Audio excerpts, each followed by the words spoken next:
All right, in section 8.4, we talk about a new integration technique called trig substitution. So when we are encountering integrals that have square roots that look like this, so some constants, a perfect squared, some constant minus a variable squared, or a constant squared plus a variable squared, or vice versa. Whenever we encounter things like this, then we consider using trig substitution. Now, something I want to say, if you can ever use u-substitution for something like this, then use it. But if you can't, let's say that you don't have your du or something like that, then trig substitution is another possibility. All of these things come from Pythagorean theorem with a right triangle trig, and we'll get to that a little bit later so you can see that. But what we're going to do is we're going to use our Pythagorean identities with trig to help us simplify these variables, because the whole idea is I want to get rid of my variable. We're using u here, but a lot of times it will be x. So instead of x, I'm going to be using theta. So we want to see, well, what can I replace x with? What can I replace dx with? And so on. Okay, so the first order of business is, how do I get rid of this square root? Because that's going to be a problem when we're dealing with trig. So the nice thing about the Pythagorean identities is I can solve for one of these trig functions that are squared, and then if I have that underneath the square root, then I can simplify the square root.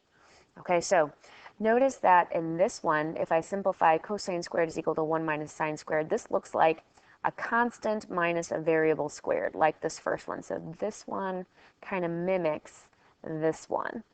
And then for the secant squared is equal to 1 plus tangent squared, this one mimics the format of that one.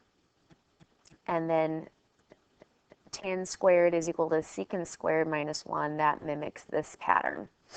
Okay, so we're going to be using that to help us figure out, well, what do I replace that variable with? Okay, so a is always a positive number. And let's say we're going to do this green one. Okay, so if I'm using this green square root, that pattern, then I'm going to use I'm going to replace u with a sine. Okay, so I'm doing this kind of substitution. Notice that substitution involves trig. That's why we call a trig substitution. And here's why we do that. Sometimes it's easier if you see it first, and then it'll make sense of why we chose that. So if I have a squared minus my u squared, and this time instead of u, I'm going to put a sine of theta squared. Okay, so algebraically, if I simplify this, then I'm going to have a squared minus a squared sine squared. Let me put the squared there. And then I can factor out that a squared. And look at what I have here. I have 1 minus sine squared of theta. That's our Pythagorean identity. Okay, so that's why we were using, that's when I said up here, we're mimicking that pattern. So factoring out that a squared allows me to do that Pythagorean identity substitution.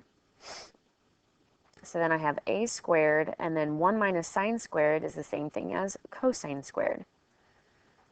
Okay, so we purposely chose that so that I could have an a squared there and then a cosine squared there, because the square root of both of those is going to be equal to a cosine of theta.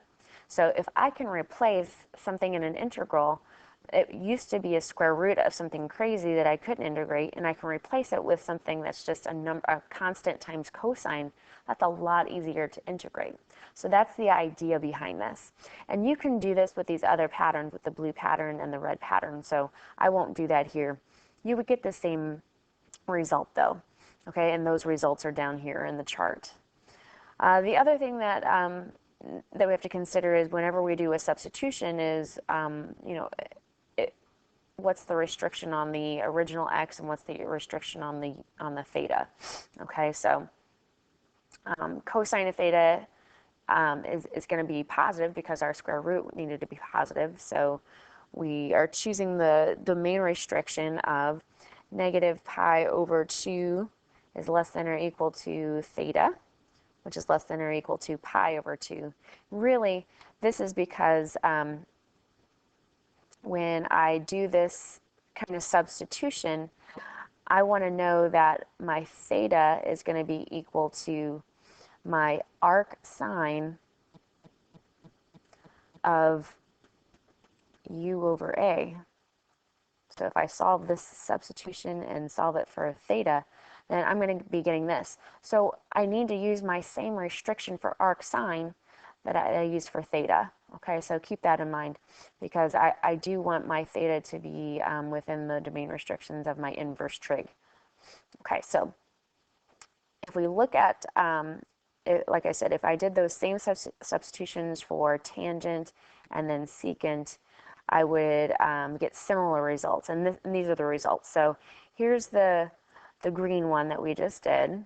Okay, so whenever we see a radical like this, then I know I can use a substitution with a sine, and that my result, my square root, will be equal to a cosine, and I'm using this domain restriction. That's because of that arc sine domain.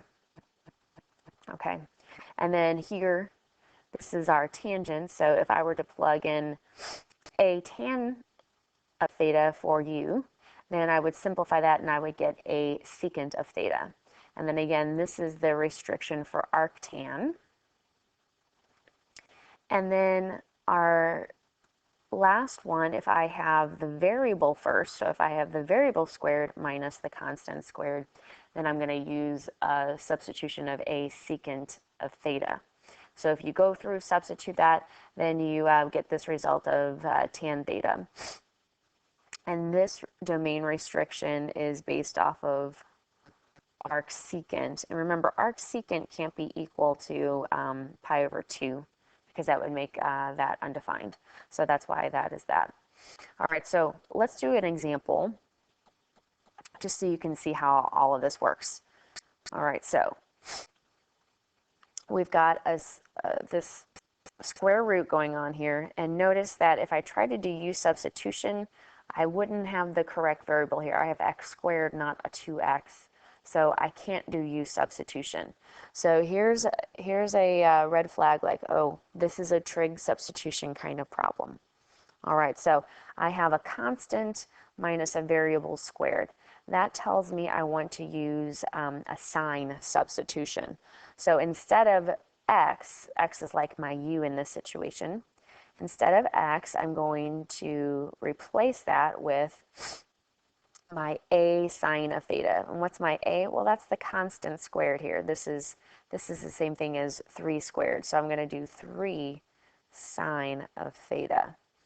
Okay, so my x is going to be replaced with 3 sine of theta. Remember, the whole purpose of that is so that I can simplify the square root of 9 minus x squared. And if I replaced all of that, you could do that on the side right now if you wanted to prove it to yourself. But all of that would simplify to equal 3 cosine of theta.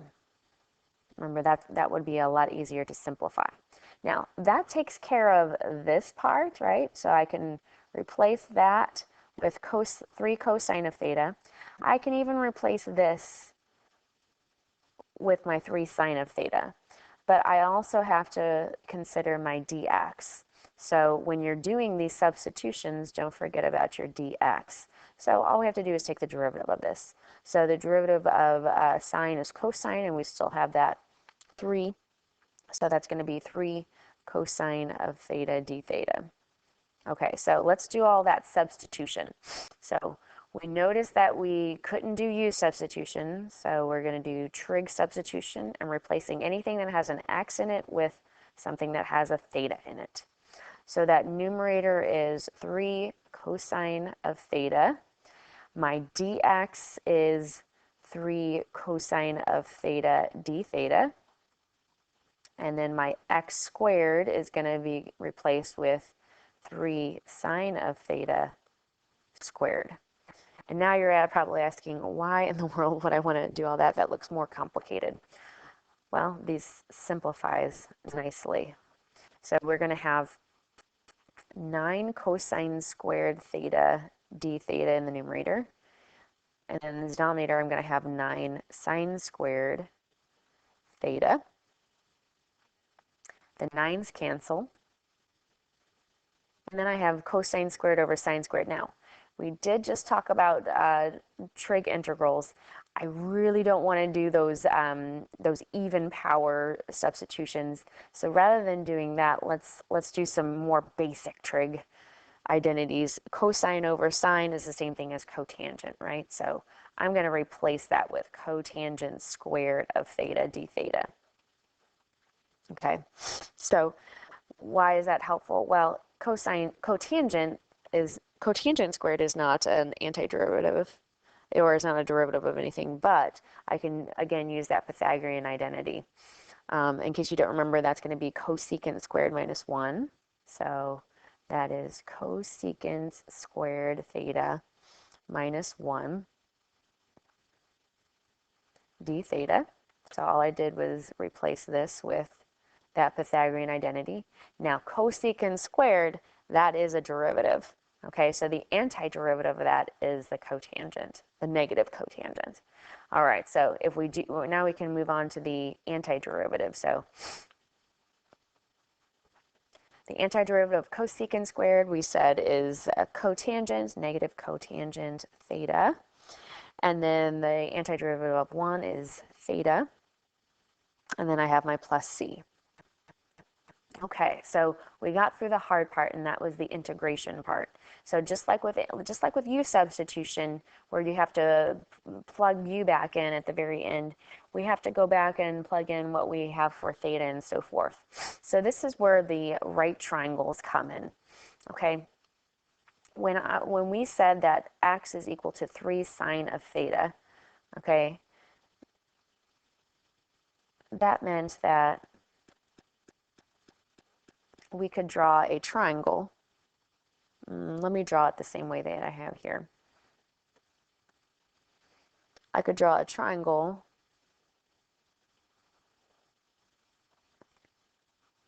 with my theta down here, and that meant that the sine of theta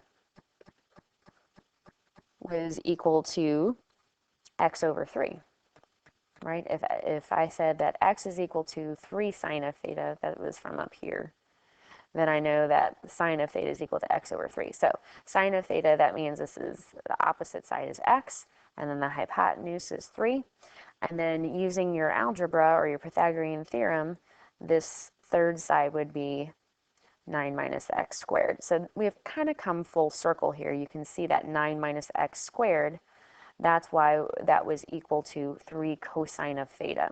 So if that makes more sense to you with the right triangle trig, then use that rather than this chart to help you remember why that works. Okay, so this is just going to be the cosine of theta is this over that. So sometimes that makes more sense. Here, I'm going to write it right here.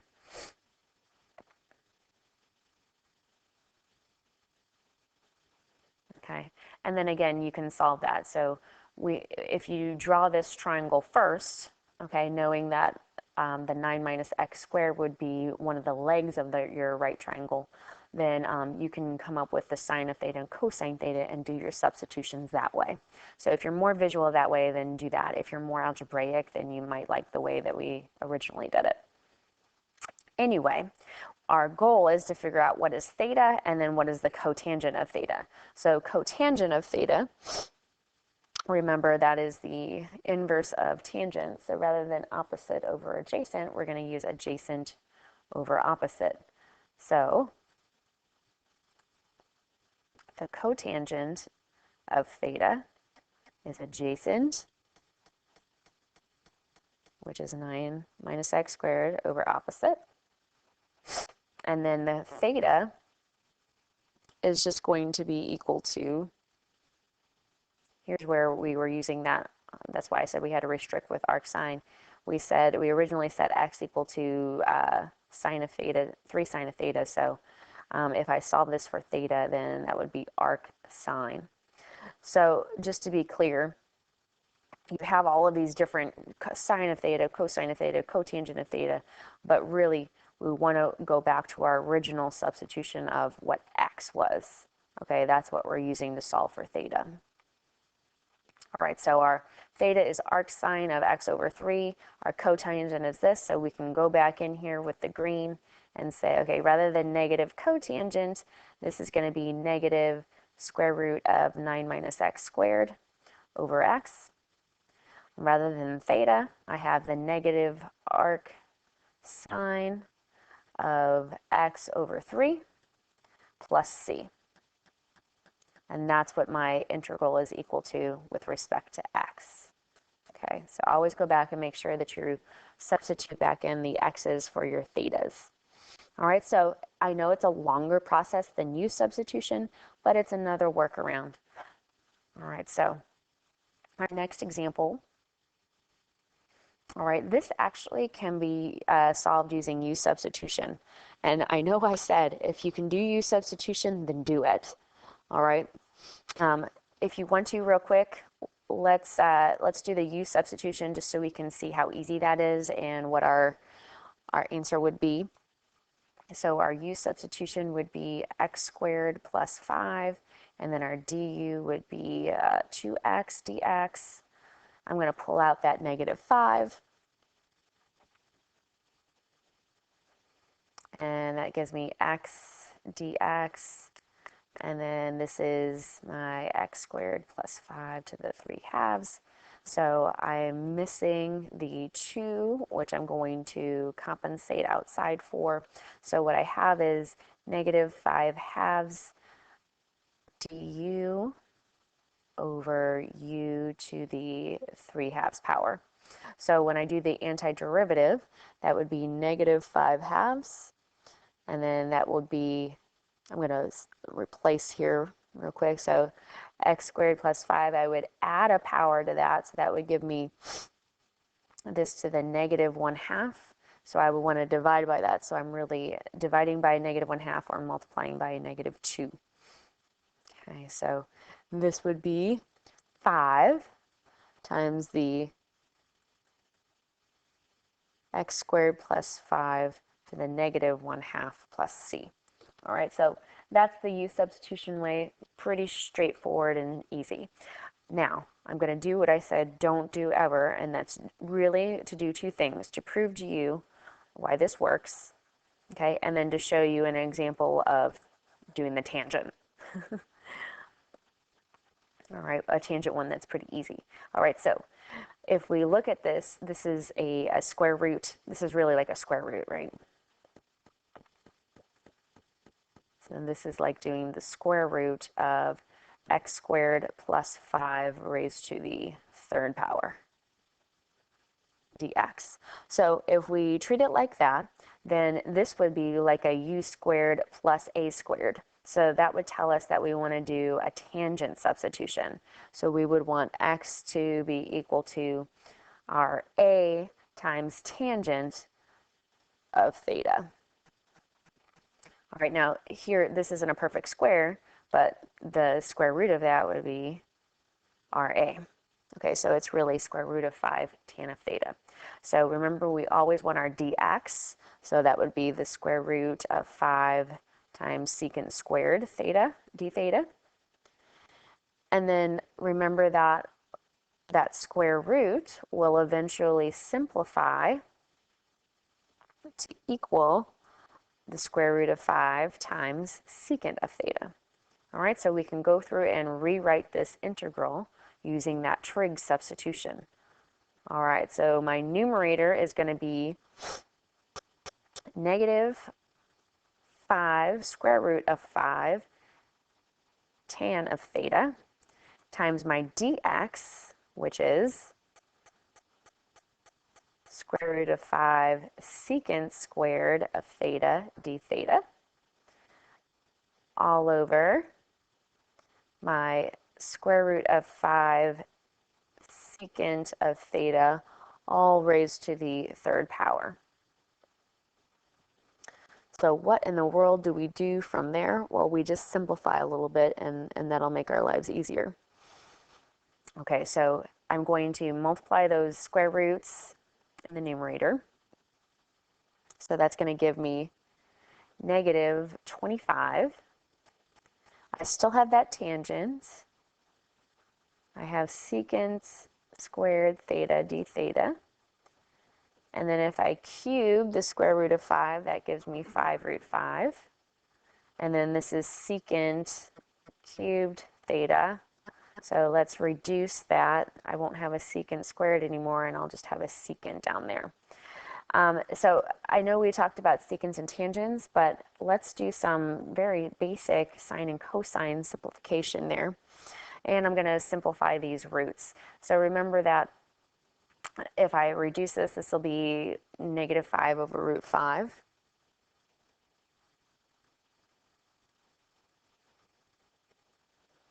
And then tangent over secant, let's see, tangent is sine over cosine, and secant is 1 over cosine, but since it was in the denominator, that's cosine over 1. And then the cosines cancel. So this stuff really is just sine, all right? And that's very easy to integrate. So I'm going to also, if you notice, if I rationalize this, it makes it actually look nicer. So this is actually negative square root of 5, the integral of sine theta d theta. So my antiderivative is negative root 5, or actually positive, because this would be a negative sign. So positive square root of 5 cosine of theta plus c. All right, so let's go back to our right triangle to figure out what our cosine of theta would be. Because remember, we don't want to leave cosine there. We want to replace that. So here's our theta. Go back up here. Our tan of theta was equal to x over square root of 5. So tan of theta, that's opposite over adjacent. So this is x, this is root 5, and then our hypotenuse is going to be the square root of x squared plus 5, and that all matches. Make sure that matches with things that you found earlier. Okay, and then so our cosine of theta is going to be adjacent over hypotenuse, so that's going to be the square root of 5 over the square root of x squared plus 5. Okay, so that's simply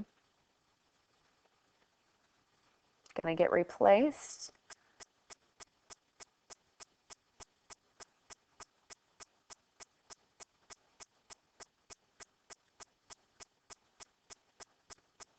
And then, of course, you can simplify that in the numerator to just be 5. All right, so that looks nice and neat. A lot nicer than the last one. But notice that we got the same answer that we got when we did u-substitution. I don't like that circle. All right, so there we go. So there's proof to you that the trig substitution works, and I wouldn't do it on this one, and this specific one, but it's a good workaround. All right, and then our last one. We've got a variable squared minus a constant squared, so I wanted to make sure we got one of each in there. I'm going to erase all this, give myself more room. So this tells me that I want to do a secant substitution. So my x is going to be equal to, this is my a squared, so it's going to be 3 secant of theta. And then my dx is going to be 3 secant tangents. And then remember that my square root is going to simplify to equal 3 tan of theta. All right, so let's do that replacement. I'm going to ignore these limits of integration for right now. You remember, you've always got two options. You can change these to be in terms of theta so that you don't have to go back and replace, or you can go back and replace with x and then just keep them as 3 and 6. So we'll talk about that when we get there. So I'm just going to do the indefinite integral for right now. All right, so I'm going to have 3 tan of theta. Okay, that's that square root replacement. Then I'm going to have my dx, that's 3 secant theta tan of theta d theta, all over my x squared, so that would be 3 secant theta squared. All right, let's simplify things. So we've got 9, integral of 9 tan squared of theta secant of theta d theta over 9 secant squared theta. So one of the secants cancels. So I've got tan squared, and the 9's cancel too. So I've got tan squared over secant. All right, so again, I'm going to do a little replacement with sines and cosines, because that's easier than doing all that trig integration. All right, so this is going to be equal to, remember, tan squared would be sine squared over cosine squared.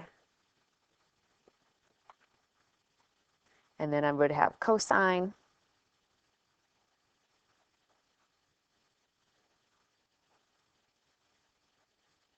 So I get rid of the squared. So this would give me the integral of sine squared over cosine.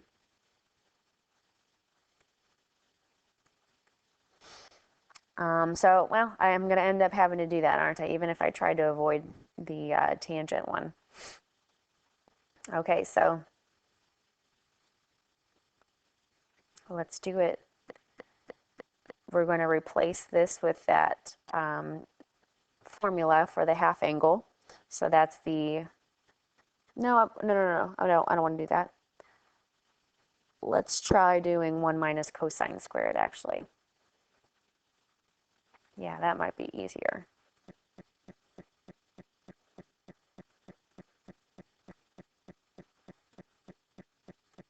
So let's see what we get. We're going to get 1 over cosine, which is secant, and then minus, I'm going to have cosine of theta. Yeah, we can do that. Secant has a formula. That is the ln of secant of theta plus tangent of theta. And then cosine is sine of theta plus c. Alrighty, so at this point you have an option. Do you want to change your limits of integration to be, in terms of theta, so you'll have pi's and things like that, or do you just want to solve for x?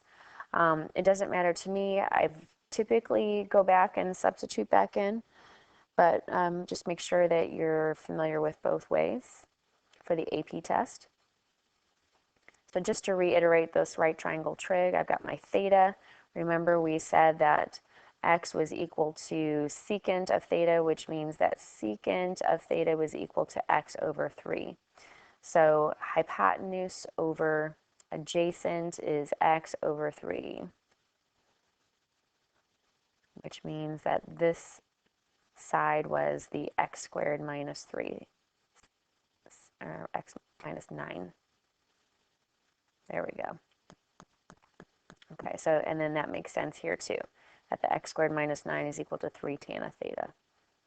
Okay, so secant of theta, well, we just said that that was x over 3. Tan of theta, we just said was the square root of x squared minus 9 over 3. And then so our sine of theta is square root of x squared minus 9 over x. All right, so we have all of those pieces. Let's go through and plug those back in. So this is going to be ln of x over 3 plus square root of x squared minus 9 over 3 minus square root of x squared minus 9 over x. And I don't really need that c because we're doing a definite integral from 3 to 6. Okay, so on the home stretch, just plug this in. So we've got ln. I'm going to do the 6 first, so ln of 6 over 3 will be 2. And then here I'm going to have 36 minus 9, square root of that over 3.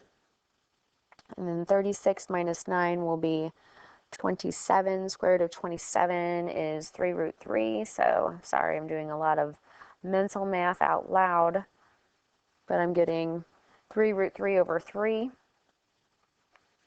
And then I've got, and then we just figured out that that was 3 root 3 over 6. Okay, so that's plugging in the 6. And then if we plug in 3, this is going to be ln of 1 plus, this is going to be 9 minus 9, which is 0. And then I'm going to have 0 over 3, which is 0. Okay, so let's simplify that a little bit. These cancel. And then I'm going to have ln of 2 plus root 3 minus, let's reduce this to be square root of 3 over 2. And then remember that this is 0 over here, but ln of 1, that's 0. So all of that is 0. So this is my final answer. All right. And again, you can check on your calculator just to make sure you did that correctly.